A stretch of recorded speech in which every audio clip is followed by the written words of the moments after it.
मौजूद हैं हम अलीगढ़ में। 2024 के चुनाव की तैयारियां लगातार की जा रही हैं। अगर बात गठबंधन की कही जाए तो अलीगढ़ में समाजवादी पार्टी को गठबंधन की सीट मिली है। समाजवादी पार्टी की ओर से फिलहाल की अगर बात कही जाए तो कासिफ आबदी लंबे समय से महानगर अध्यक्ष रहे हैं, आप कई बार के अध्यक्ष रह चुके हैं। मेन बॉडी में कार्यकारिणी आप सदस्य हैं। अगर बात 2024 के चुनावों की कही जाए तो उनके द्वारा नामांकन किया गया, क्या तैयारियां हैं और क्या रणनीति रहेगी 2024 के चुनावों को लेकर? देखिए, 2024 चुनाव को लेकर समाजवादी पार्टी पीडीए के नारे के साथ सड़क पर उतरी हुई है। समाजवादी पार्टी का एक एक कार्यकर्ता, संगठन का एक एक पदाधिकारी आज के वो सड़कों में हर समाज के बीच पिछड़े समाज की जितनी आती हैं उन सब लोगों से लगातार कहीं ना कहीं संपर्क हम लोग कर रहे हैं। पंचायतों के ज़रिए और पखवाड़ी जो हमारी पंचायतें हो रही हैं उसके ज़रिए कर रहे हैं। जो दलित जातियों की सभी लोगों के बीच में बैठक हम लोग कर रहे हैं, उनसे संवाद करने की कोशिश कर रहे हैं और उनकी पीड़ा सुन के हम लोग कोशिश करते हैं कि उनका किस तरीके से उनकी जो समस्या है उनके बीच में उनको हम कैसे उसका समाधान हम लोग कर सकते हैं। अल्पसंख्यक समुदाय तो जाहिर सी बात हम लोगों के साथ है ही, और लगातार जितने भी जो आप किसान जो हमारे साथी हैं, जितनी पिछले समय के अंदर जो किसानों ने आत्महत्याएँ जो करी हैं, उन सारे किसानों से समाजवादी पार्टी लगातार उनके परिवारों से संपर्क में रही है। हमारे नेता अखिलेश यादव जी ने हर संभव उनको मदद करने का प्रयास हम लोगों ने किया है। अगर बात समाजवादी पार्टी की कही जाए, योगेंद्र सिंह तोमर राष्ट्रीय सचिव या फिर अन्य जितने भी पदाधिकारी हैं, बड़े लेवल के पदाधिकारियों की अगर बात कही है तो लगातार एक लाइन लगी पड़ी है समाजवादी पार्टी से इस्तीफा देने की। इस बात को किस नज़रिए से देखते हैं? देखिए, समाजवादी पार्टी पीडीए के साथ सड़क पर उतरी हुई है और हम पीडीए के तहत ही चुनाव लड़ने वाले हैं और आगे जो भी रणनीति होगी हमारे नेता आदरणीय अखिलेश यादव जी की, उसको हम लोग पूरा करने की कोशिश करेंगे। पार्टी के पदाधिकारी लगातार पार्टी को छोड़ रहे हैं, उसके लिए बताइए। देखिए, पार्टी के पदाधिकारियों की जो छोड़ने का सवाल जो आपने किया है वो सब उनका अपना निजी निर्णय है। अब क्योंकि अब भाजपा सरकार में है केंद्र के अंदर, उत्तर प्रदेश के अंदर सीबीआई और ईडी का खौफ लगातार हर नेता, हर पदाधिकारी को गाना में दिखाया जा रहा है। जो भी ज़रा सी आवाज़ उठाने की कोशिश कर रहा है उसको जेल के अंदर डालने का काम कर रहे हैं, उसको मुकदमे के अंदर डालने का काम कर रहे हैं। जो ज़रा सा भी कमज़ोर होगा, जिसके दिल में ज़रा सा भी समाजवाद कि जो एक जैसे कहते हैं समाजवादी हम लोग समाजवादी पार्टी के सिपाही हैं, अखिलेश यादव के सिपाही हैं और हमें सीबीआई और ईडी जो है कितनी भी कोशिश कर ले, कितना भी डराने धमकाने की कोशिश कर ले, कितना भी जेल भेजने की धमकी कर ले, आज 8 मुकदमे मेरे ऊपर चल रहे हैं, मैं डरता नहीं हूँ। और समाजवादी पार्टी आज विपक्ष में है, दूसरा विपक्ष हम लोग झेल रहे हैं और लगातार हम लोग समाजवादी पार्टी के हमारे नेता आदरणीय श्री अखिलेश यादव जी के साथ हैं, थे और हमेशा रहेंगे। राज्यसभा चुनाव हुए हैं आज, क्या कहेंगे समाजवादी पार्टी के आपके राष्ट्रीय अध्यक्ष के द्वारा जिन विधायकों ने क्रॉस वोटिंग की है, भाजपा के मत में वोट दिए हैं, उनके खिलाफ कार्रवाई की बात कही, ऐसा क्यों हो रहा है, क्या वजह है? देखिए, वजहें मैंने आपको पहले भी बताता हुआ मैं लगातार आ रहा हूँ। भाजपा सरकार केंद्र के अंदर, प्रदेश के अंदर बैठी हुई है। एक भय का माहौल जनता के बीच में भी है और जो हमारे विधायक और सांसद जो बैठे हुए हैं उनके बीच में भी है।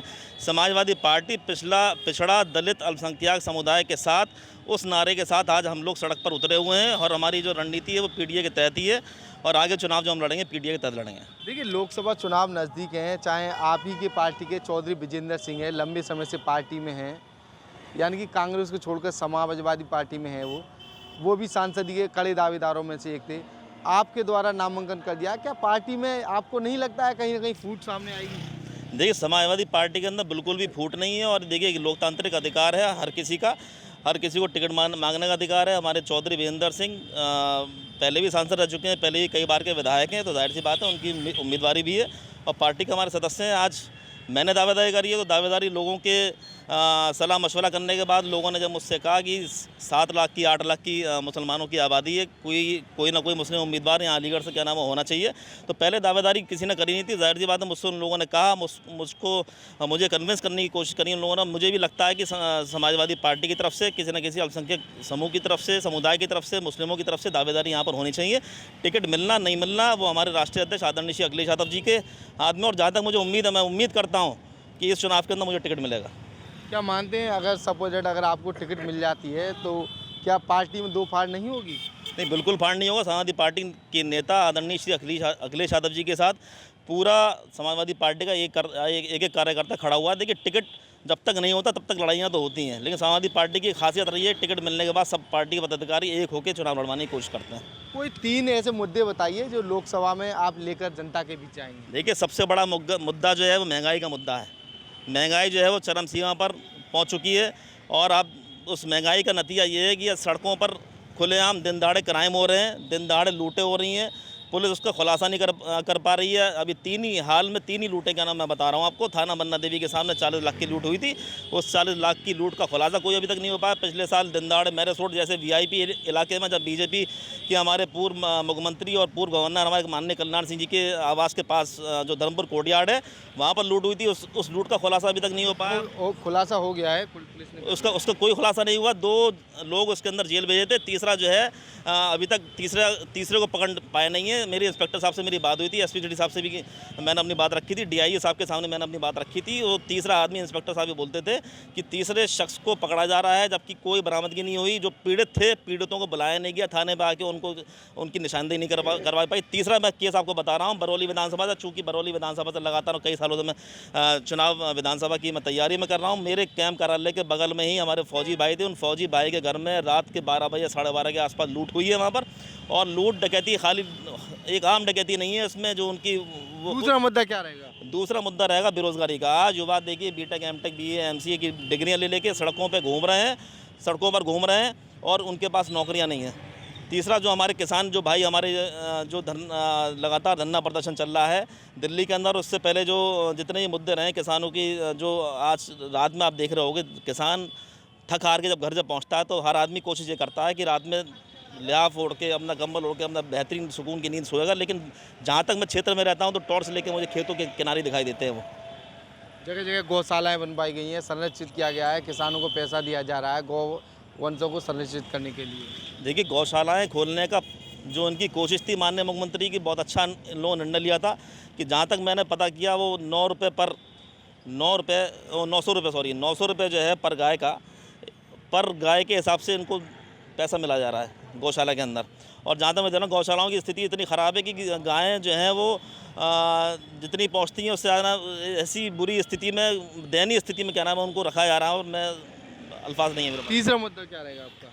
देखिए, बेरोज़गारी हो गई, महंगाई हो गई और किसानों का मुद्दा हो गया। किसानों का जो मूल्य जिसका नरेंद्र मोदी ने वादा किया था कि इनकी आय जो दुगनी करने का काम करेंगे, आय अभी तक दुगनी नहीं हो पाई है। हम लोग किसान भाइयों के साथ हैं, किसानों की हर समस्या के साथ समाजवादी पार्टी आज के डेट में खड़ी हुई और बस ये मुद्दा है।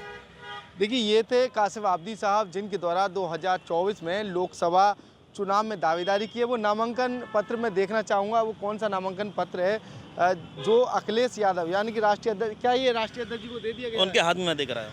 तो ये वो पत्र है जो अखिलेश यादव यानी कि सपा के मुखिया को दिया गया है कासिफ आबदी साहब के द्वारा। अब देखना ये होगा 2024 के लोकसभा चुनाव में समाजवादी पार्टी किसको अपना प्रत्याशी बनाएगी।